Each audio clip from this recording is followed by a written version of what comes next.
المغرب الفاسي والصدارة في البطولة ب 15 نقطة، وغادي نهضروا في هذا الفيديو على الشركة الجديدة اللي سيناو معاها باش يقدروا يطوروا من النادي اللي هي شركة فيترا. فبقاو معنا باش تعرفوا التفاصيل على هذه الشركة هذه، وما تنساوش الدراري دعموا هذه القناة هذه باقا جديدة يلاه تحلات باش نستمر لكم فيديوهات جديدة. وبلا ما نطرطوا في المقدمة ندوزو ديريكت للفيديو.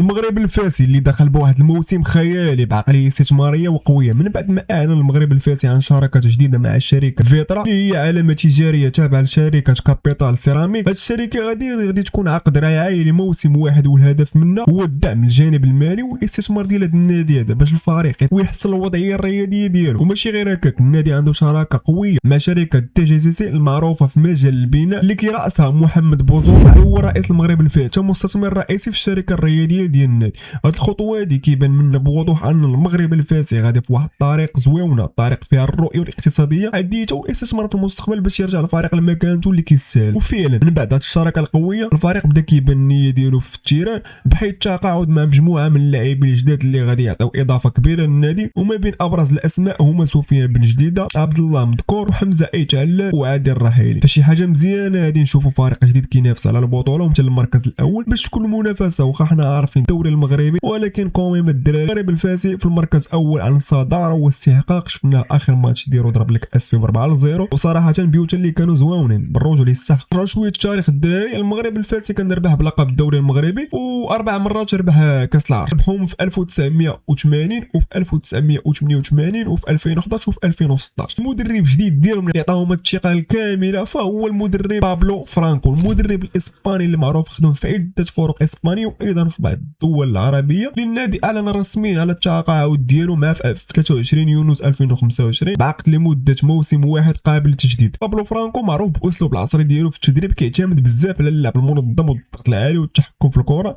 يعني كيبغي الفريق ديالو دائما يكون هو اللي كيسيطر على الماتش. الهدف ديالو مع الماس هو يرجع الفريق المنافسه القويه في البطوله، خصوصا من بعد التغييرات الكبيره اللي دارها النادي في الموسم الجديد سواء في الاستثمار او في الانتدابات. وبصراحه اختيار ديال المدرب الاوروبي بحالو كيبين ان المغرب الفاسي باغي يدير مشروع احترافي وطويل المده، ماشي غير موسم ويمشي. بابلو فرانكو ماشي اي مدرب، راه عنده تجربه محترمه في العالم الكروي الدراري، خدم في اسبانيا وحتى في فرقه عربيه وفي افريقيا، وكان معروف بالاسلوب ديالو في اللعب الهجومي والتنظيم. المدرب ديالو كيعتمد بزاف على التحكم في الكره والضغط العالي وتنظيم الخطوط، وكيبغي الفريق ديالو يلعب بواحد الثقه كامله ويكون هو اللي كيسيطر، وفي الايقاع ديال الماتش يكونوا الهجمات المرتده ضروري. بلا ما يجي للمغرب الفاسي، فرانكو سبق ودرب فريق اسبانيا بحال خطافي، وخدم حتى في بلدان اخرى بحال السعوديه وقطر وتنزانيا، يعني عنده خبره متنوعه في التعامل مع اللاعبين مع الثقافات المختلفه، وهذا الشيء كيعطي افضليه كبيره في الاداره المجموعه. الاداره ديال الماس كتشوف ان بابلو فرانكو هو الرجل المناسب في هذه المرحله هذه، خصوصا ان من بعد ما دار النادي شراكه واستثماريه جديده وبدا كيبني مشروع احترافي طويل المده. فالمدرب الاسباني غادي يكون عليهم الضغط باش يرجع المغرب الفاسي ينافس على المراتب الاولى ويعطيه هو كره حديثه للفريق. فالمغرب الفاسي نرى الحد عنده مقابله فين غادي يلعب ضد الجيش الملكي اللي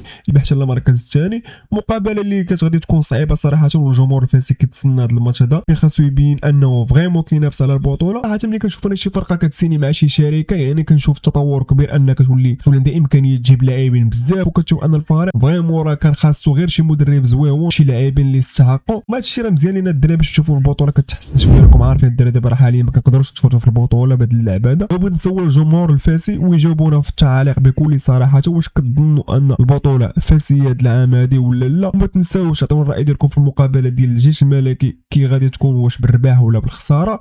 وما تنساوش ان هذه القناه هذه يلاه تحلات الدراري، دعمونا الدراري باش نجيبوا فيديوهات احسن من هادو، وكنشكركم كاملين الدراري ونتلاقاو في فيديو جديد ان شاء الله.